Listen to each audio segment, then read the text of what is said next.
With this episode, we got to talk about contracts and negotiations. It's a lot of things going on in boxing right now at the 147 division welterweight. So now you have Boots, who has a belt, Brian Norman Jr. has a belt, Manny Stanionis has a belt, and then Mario Barrios has a belt. So right now that's what it's looking like.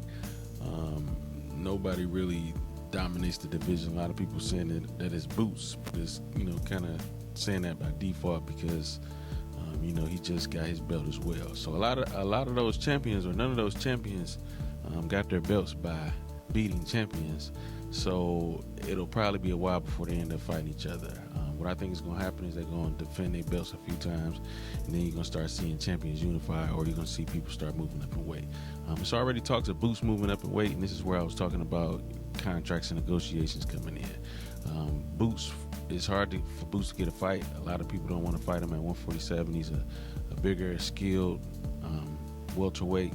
That's kind of a bad matchup for a lot of people. So it's kind of hard for him to get a fight without a big payday, for his opponents. So the last contract negotiation that was coming up was the Brian Norman Jr.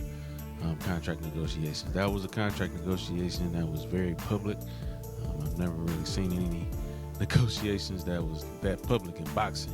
Boxing is usually real hush-hush, but this negotiation process was very loud. So pretty much what I'm here today to talk about with this episode is how these contracts negotiations work. Like, it's not how people think.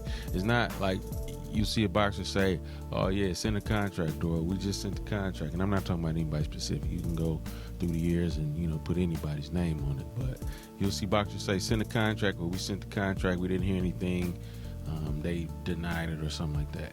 And then you'll see the other boxers say, yeah, we never got no contract with the Blue Blase Speedy. So what I'm saying is, a lot of times these people, agents and managers, their job is to manage these boxers' careers, and not just boxers, but entertainers and athletes in general. They're here to manage people's careers, and you got to understand, they get a piece of that pie. They get a piece of the cut. They get some of that money.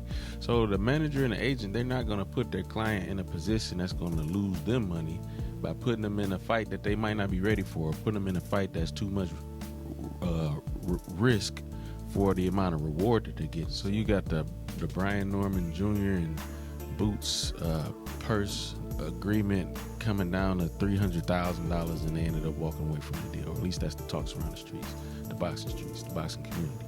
So what I'm saying is, if they decided that 300 G's was gonna be the deal breaker for the fight, they didn't want to make the fight. All right, that's just what I'm saying. And I'm not even saying that as Boots. I'm not saying that as Brian Norman Jr. I'm saying that as the people who are kind of guiding and steering these people's career. They want to put their fighters in the best position to make the move that makes the most sense for everybody. And if the fighter loses, like I said, that's less money going to the manager, that's less money going to the agent too. So everybody got to understand that this is a business. A lot of times when they say they've sent the contract or send a contract, a lot of times the boxers don't even know about it. They might send a contract and say, yeah, we're going to send Boost, and this is just an example, we're going to send Boost this offer. Say boxer Lucas Cartwright, he's sending Boost an offer. Boost might never get that offer. Before it gets to Boost, it got to go through his promoter. It got to go through Eddie Hearn. Eddie Hearn might reject it off the rip because he knows that Lucas Cartwright is a problem, and if he wants Boost to fight Lucas got to bring more money.